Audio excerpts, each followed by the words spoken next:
Now, in this particular case, so this is the block diagram of any pattern recognition. The last time we looked at the signal processing block, and that is shown in the case of a block in the form of a block diagram. As a sequence of actions to be taken. How do you measure the MEL frequency capital coefficient? So we take long speech segment.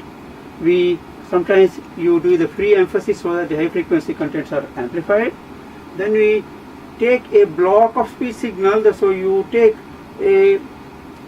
multiply the speech signal that is recorded by a window signal, by a window which has a tapering shape, typically humming window, so that you get a segment of speech which is theoretically assumed to be repeating from minus infinity to plus infinity periodically.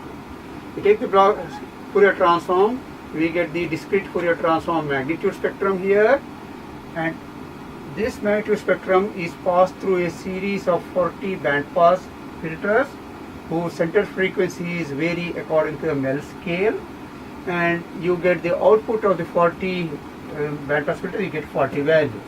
Then you take the logarithm of the 40 values. This we call it as a log MEL spectrum. We want to smooth it so that we minimize the effect of pitch frequency. So to do the smoothing, we take a Fourier transform, inverse Fourier transform, or equivalently discrete cosine transform, and return only the 13 capital coefficients. Okay. Now that we have done that, now let us see how to do a speech recognition. To begin with, we'll start with the recognition of one sound. That is, one frame of speech is given, and our goal is to decide whether this frame of speech belongs to which vowel. Let's assume that there are 10 vowels in Indian languages, there are 16 vowels in American English. So we saw from the earlier plots that different vowels have different Formant frequencies, and so what we are going to do is to use the concept, this fact, and measure the Formant frequencies and identify different vowels. So let us do that. Okay, that's what we saw here. Now, the first step in the speech recognition is to generate a model for each of the vowels. So we ask people, suppose it has to recognize my voice, I speak a vowel, I measure its Formant frequency, and I store them in there. That these F1, F2, F3 these are the Formant frequencies of vowel A. I do this thing for the all other 9 vowels, so I have a set of Formant frequency values for each of the vowels, which means that for each vowel I have a model of that particular sound, which the features are the Formant frequencies. Now let us look at this similar phenomena. So that is called model generation. A model generation can look like this. This is a classical picture. On the x-axis is the first Formant frequency, and on the y-axis the second Formant frequency, capital F2, and the dots correspond to this Formant frequency pair of different vowels. Each vowel, each frame of speech is characterized by 2 attributes, 2 values, 2 features, F1 and F2, so that we can plot it on a 2-dimensional plane. So this graph is from Peterson and Barney. They asked 100 American English speakers to speak the 16 vowels, and they plotted the Formant pair values on this plot of the vowels. For example, if you look at this cluster of data points, they are all written I repeatedly. Double I corresponds to long E. E. This is E. This is A. This is A. This is A. This is A. This is A. A. U. U. And so on. Now there are 100 data points here. Let's look at the vowel just short E. There are 100 data points. This corresponds to 100 speakers. These speakers were of were drawn from all age groups. Adults, they have a head size large, therefore the wavelength of the corresponding resonance is large, which means that the frequencies are small. For women, the head size is slightly smaller, the frequency will be large. There were some children too, and the children head size is smaller, so the Formant frequencies were higher. Formant frequency of F2 for the vowel E varies from 1800 all the way up to 3000 Hz. Similarly, first Formant frequency of the vowel E varies from around 250 Hz to something like 500 Hz or 400 Hz. So there is a lot of variation here. This is because of the variation in physiology of the speakers. Primarily the head size, the size and shape of the resonant cavity, the vocal cavity. So, but still you see that different vowels occupy different place, different regions in this plane, or vowels cluster around. Vowels spoken by the from different people all cluster in one particular area. By looking at this, we can get we see that if we measure the Formant frequency of a test speech frame, we should be, assuming that it belongs to one of these vowels, you should be able to recognize the vowel identity of that test speech frame. So what you will do? You take this test speech frame. Suppose somebody spoke some R and the speaker is off. You are not supposed to listen. Machine can measure the F1 and F2, and depending upon suppose the F1 of the that particular speech sound is 800 Hz and F2 of that speech sound is 1,500. Then you put a point here. The point will come somewhere here. Now this is a test data point. The test data point that I am going to I will write. So the test data point has fallen somewhere here. Let me mark it as X.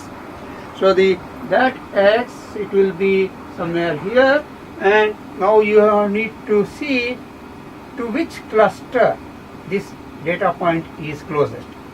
Now that you can measure the distance of this X to the center of each of the clusters. Now each cluster is notionally put as a ellipse, and center of the ellipse can be marked. Major axis and minor axis of the ellipse also can be marked. So the distance of this test data to the center of R is very short. Distance of this data test value to that of the A is little large. Distance of the test data to the vowel A is really large, and so on. So if there are 10 clusters, you measure the distance of the test data point X to the center of each of the 10 clusters. You compare them.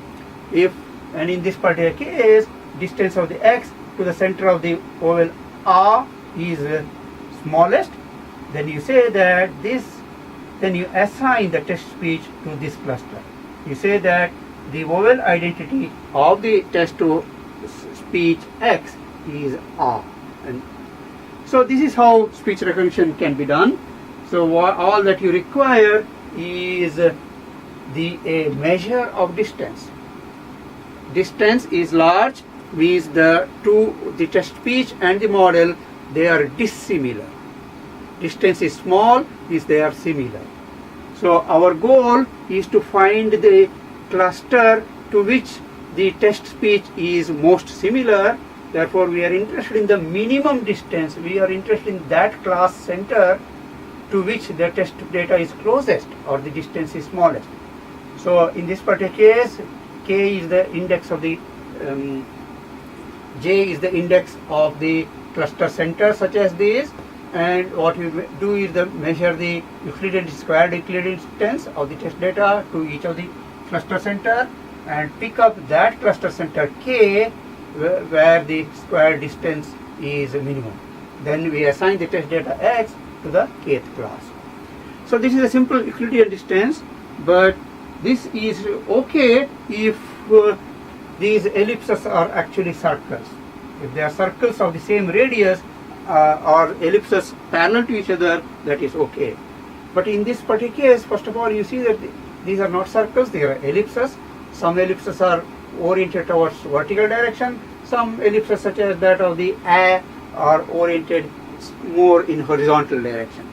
Therefore, the spread of the F1 for class A is very large.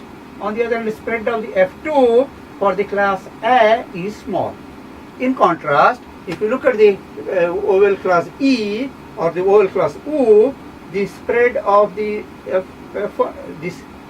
spread of the F1 is small, but the spread of the variation of the values of the second Formant frequency for different speakers is large. So we need to take this into account, and a measure of spread in statistics is variance. So what we can do is to normalize the distance of the test data point to the A class center by the standard deviation of that class. Sigma k is the standard deviation of kth class, sigma square k is the variance. So this is called weighted Euclidean distance, because Euclidean distance is multiplied by inverse of the standard deviation of that class center. So we can compute this weighted Euclidean distance, which is better in cases where the cluster centers are not circular. But in this particular case, let us look at this test data point written in magenta color.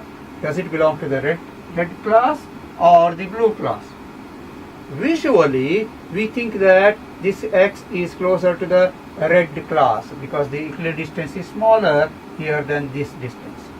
But if you consider the fact that the blue class has large overlap along the x-axis and not so much in contrast to the the spread of the data in case of red class, and if we divide the distance, this distance, by its standard deviation, the normalized distance will be smaller for the blue class than the distance of the test data to the red cluster center divided by its standard deviation.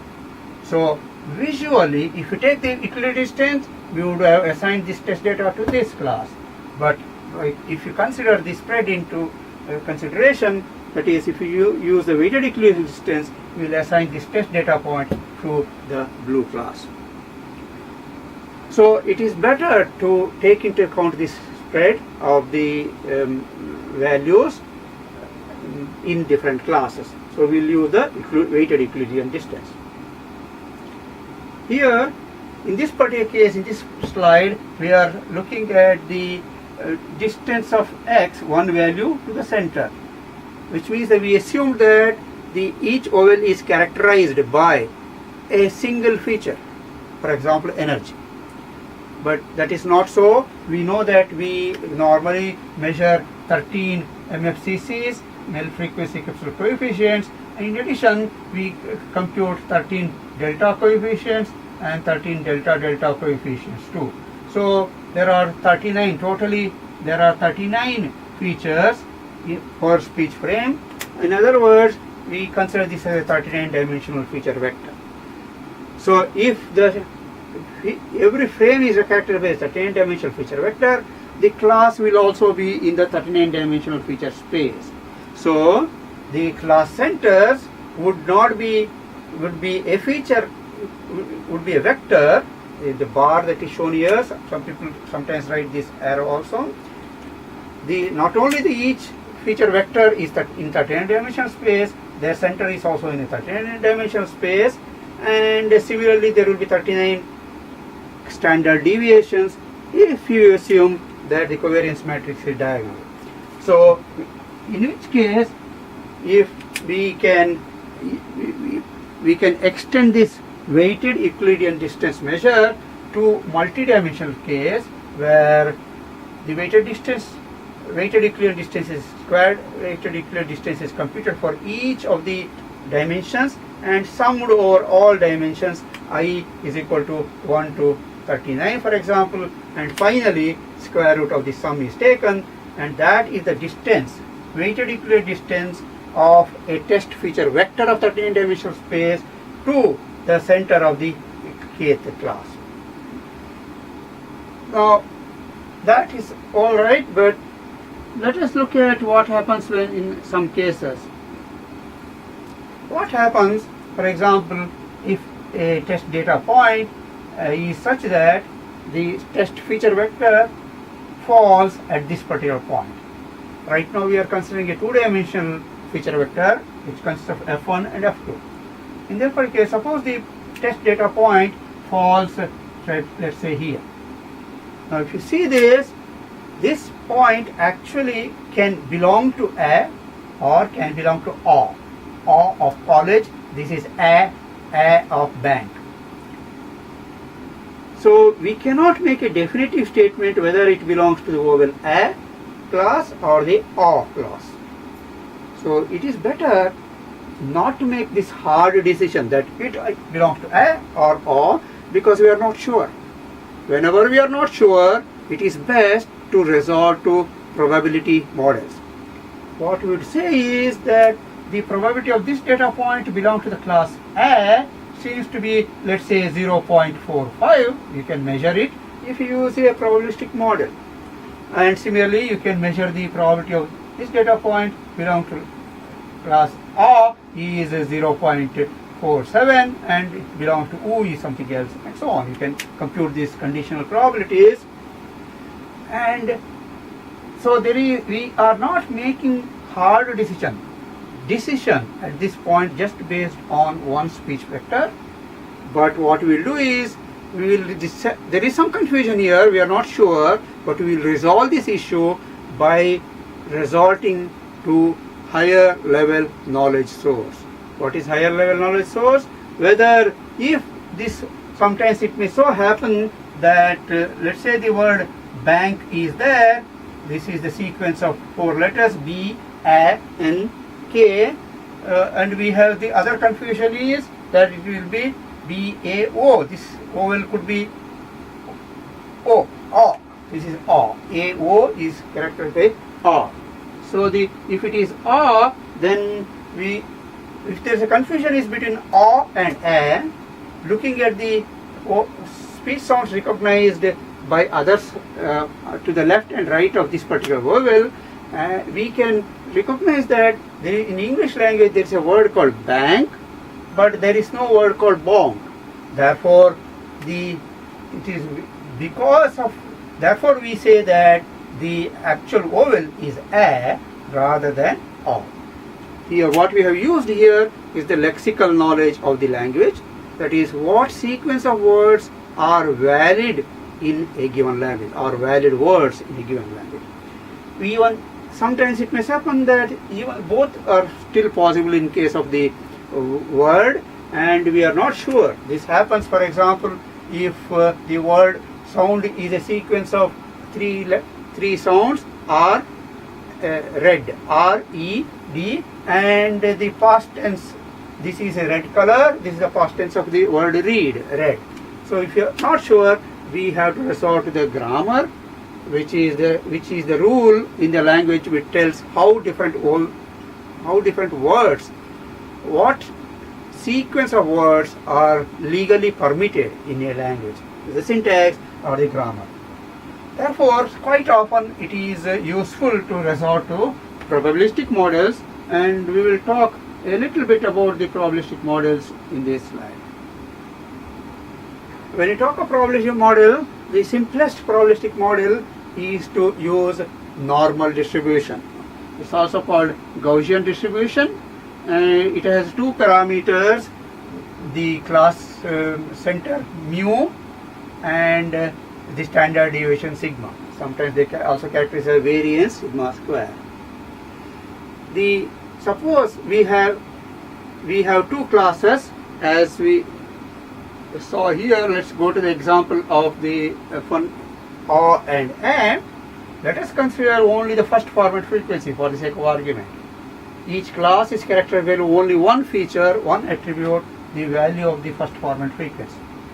The value of the first Formant frequency of class A varies somewhere from 450 Hz up to around, let's say, 700 Hz.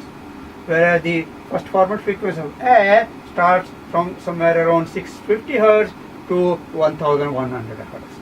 So you can plot the density of the points at various frequency values for each of the class. If you look at the class R, the density is maximum at around 500 Hertz, and density of data points which has a lower Formant frequency is also lower, and similarly higher Formant F1 higher than 0.6 kilohertz is also lower. So if I draw a probability distribution of the class R, it will look like this green curve.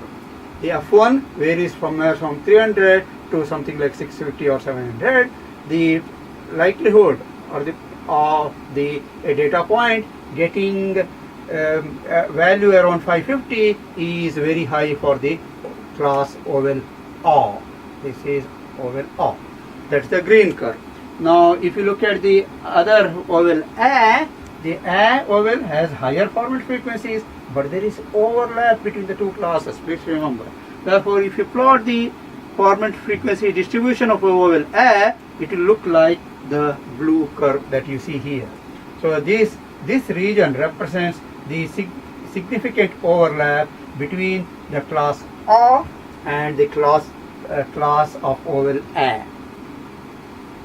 The values of this distribution, the parameters of the green distribution, can be computed by finding out the average F1 of the green class. Green class is the class R. So you take all the 100 values, or the 100 F1 values of vowel R, and you found its average value. You know how to compute average? Sum all the numbers, divide by the 100, it will give the average. Similarly, you can compute the standard deviation of the 100 data points, and that is given by if Fi is the ith first Formant frequency value, then, and if F bar or in this particular F bar is the average Formant frequency, which is given by the mu, then this square and summed over I equal to 1 to 100, this gives the variance, and the square root of this gives the sigma of the green class. You can do the mu and sigma of the blue class also, which means that you have one normal distribution for the class R, the green curve, which has the mean mu1 and denoted by the standard deviation sigma 1, because these are the mean and sigma standard deviation of the class number 1, and this is the normal distribution. And similarly, you can do it for the blue class. The normal distribution is characterized by the class center of the class number 2 and the standard deviation of the class number 2. So this is the model generation. So if you are building a probabilistic model, you take the training data, the data of the 100 speakers in this particular case, we call it as a training data. We estimate the parameters for each of the class. In this graph, I have shown only two distributions just for the sake of illustration. And now we are ready for doing the vowel recognition. Whenever a data point comes, what we do is to measure its Formant frequency. The first Formant frequency in this particular case, let us say first Formant frequency value, this is the Formant frequency value axis, and the first, let's say first Formant frequency falls in this particular region, and then we say that if the value is here, the probability of this value is higher for the class green than the probability of that feature vector for the class blue. Actually, this is called conditional probability, because the probability that we are measuring is for a class, with respect to a class. Such a conditional probability has a special name. It is called the likelihood. The likelihood of the test data, that is, this is x, let us say, is equal to 600 Hertz. The likelihood of the test speech frame belonging to the green class is higher than the likelihood of the test data belong to the blue class. So now we are more interested in having a maximum likelihood. because likelihood is a measure of similarity, distance is a measure of dissimilarity. So we want to minimize the distance, on the other hand we want to maximize the condition of probability or maximize the likelihood. So in this particular case, if the Formant frequency of the test data is 600, since its likelihood of it belonging to the green class is higher than that of the belonging to the blue class, we assign this data point to the green class, and that is shown by this particular equation. So you know in this particular case we have talked of a single variate normal distribution, that is the x is a scalar. The likelihood of the test data x given a mean and standard deviation of a normal distribution is given by the expression that is at the top of the slide. Now here x is taken as scalar. We can actually extend it to multidimensional case. In case of speech, we normally work with 39-dimensional case. So this expression becomes slightly different. All that it becomes, let me write it down here. It becomes, instead of the standard deviation, we will have a covariance matrix that is denoted by sigma. So we take the inverse of that. Here is 1 over 2 pi sigma square. So what we do is the expression for p of x in that particular case is given by 2 pi power n by 2, and capital N is the dimensionality. Let me use the word small n. If it's an n-dimensional vector, then this is the expression for the likelihood exponential.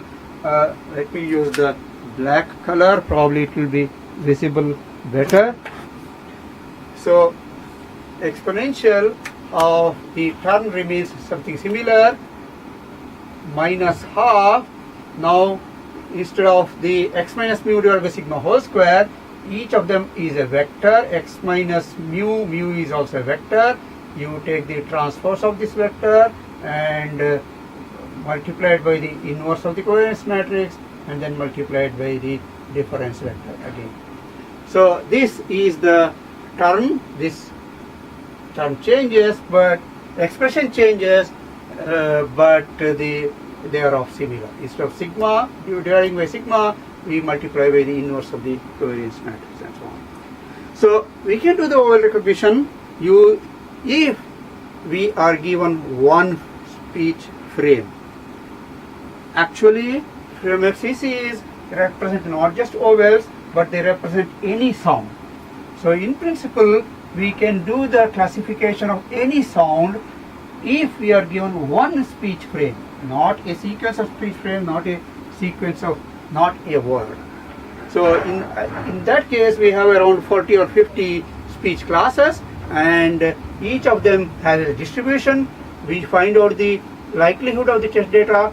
To each of these 50 distributions, we get likelihoods L1, L2, L3 and so on, all the way up to L50. We find out which likelihood of the test data belong to which class is maximum, and we can assign the sound to that particular class.